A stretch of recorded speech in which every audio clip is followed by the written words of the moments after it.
ኢትዮጵያ በዘመናዊው ዓለም መካከል በመገኘቷ ዘመናዊት ኢትዮጵያ የሚለውን ስም መስጠቱ የግድ ቢልም መዘመኗ የቱጋ ነው የሚለው ጥያቄ ግን ከፊት ለፊታችን ተጋርጦ በየአእምሯችን ውስጥ ጎጆ የቀለሰ ጉዳይ ነው። መፍትሄው ስለ ደፈረሰው ፖለቲካ እያወሩ ባመጣው ይመልሰው ማለት አይደለም። መፍትሄው እርስ በርሳችን ስንወጋገዝ መኖርም አይደለም። ያለፈውን ሲያወሱ መኖርም አይሆንም። ልዩነቶቻችንን በማጥበብ ጠብታዎች ባህር እንዲሆኑ ማድረግ ነው።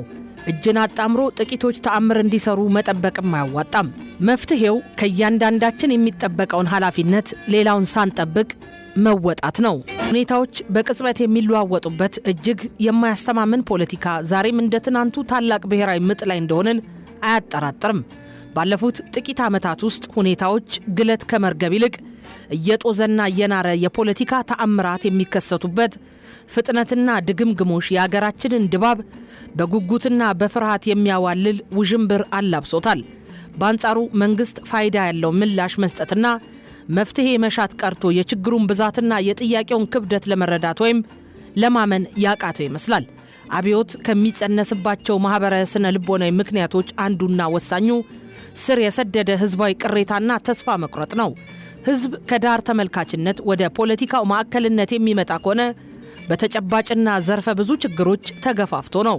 የኢትዮጵያ ህዝብ በተደጋጋሚ ከጽኑ የፖለቲካ አጣብቂኝ የሚዳኙ ገለልተኛ ተቋማት በሌሉበት መሃል ገብቶ ሚዛን የማስጠበቅ ሚና ወስዷል። ብሔራዊ ሰላም የሚያስከፍለውን ዋጋ በሆደ ሰፊነት ከፍሏል። የመቻቻልን የአንድነትን ተምሳሌት በህይወቱ አሳይቷል።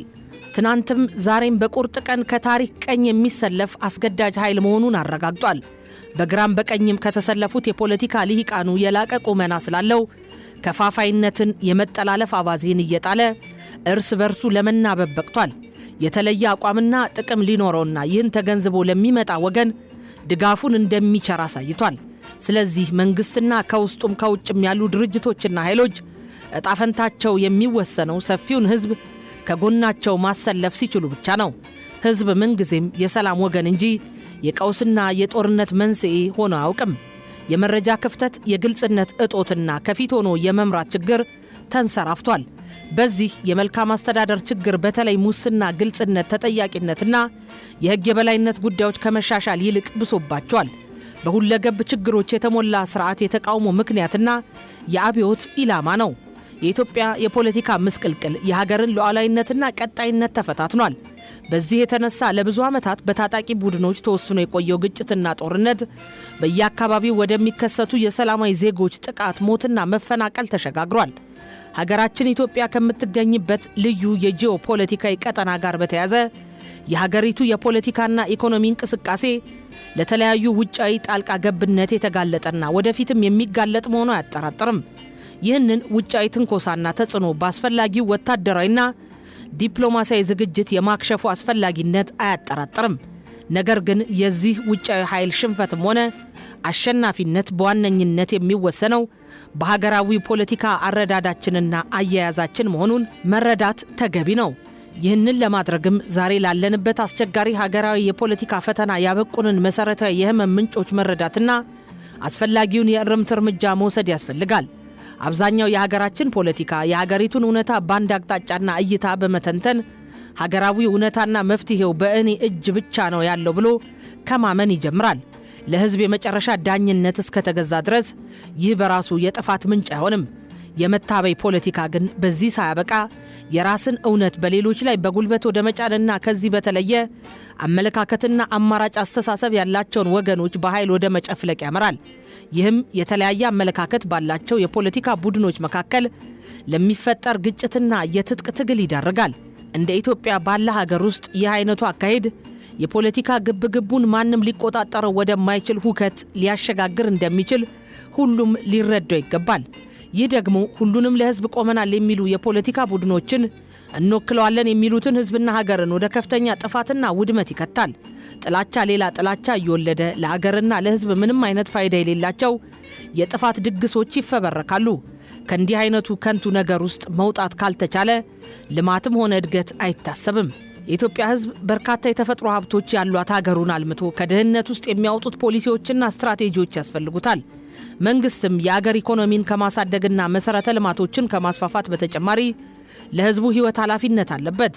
ይህም መሰረታዊ አገልግሎቶችን በማቅረብ የኑሮ ውድነትን በማርገብ ፍትሃዊ የግብይት ስርዓትን በማስፈን የዜጎችን ሰብአዊና ዲሞክራሲያዊ መብቶች በማስከበር የህግ የበላይነትን በማረጋገጥ የፖለቲካ መጫወቻ ሜዳውን በማስፋት ሐሳብን በነጻነት የመግለጽና የመደራጀት መብት በማስከበርና በመሳሰሉት ጉዳዮች ይገለጻል ሲል አሃዱ አቋሙን ይገልጻል። ብቻውን አያጨበጭብም እንደሚባለው ሁሉ ምንም ያህል ብልህና በልምድ የተካኑ ግለሰቦች አለያም የተደራጁና ጠንካራ ቡድኖች ቢሆኑ የኛ ችግሮች እጅግ ውስብስብ ከመሆናቸው የተነሳ በማንም ሰው ወይም ቡድን በተናጠል የሚፈቱ አይደሉም። ይልቁንም አገራዊ ፈተናዎቻችን በግለሰቦችና በቡድኖች መካከል ትብብርን የሚጠይቁ ናቸው።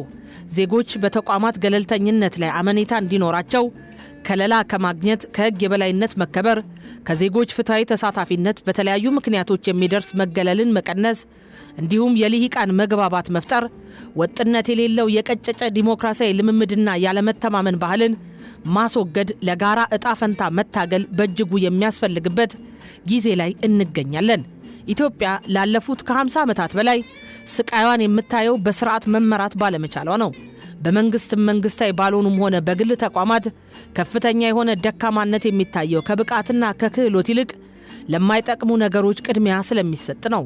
ብሔርን፣ እምነትን፣ መደብን፣ የጥቅም ተጋሪነትንና የመሳሰሉትን የሚያስቀድሙ መቧደኖች ትኩረት እያገኙ የሀገሪቱ ተቋማት በአመዛኙ ያድርባዮች፣ አስመሳዮች፣ የሐሜተኞች፣ የወረኞችና ያሉባልተኞች መጫወቻ ሆነዋል።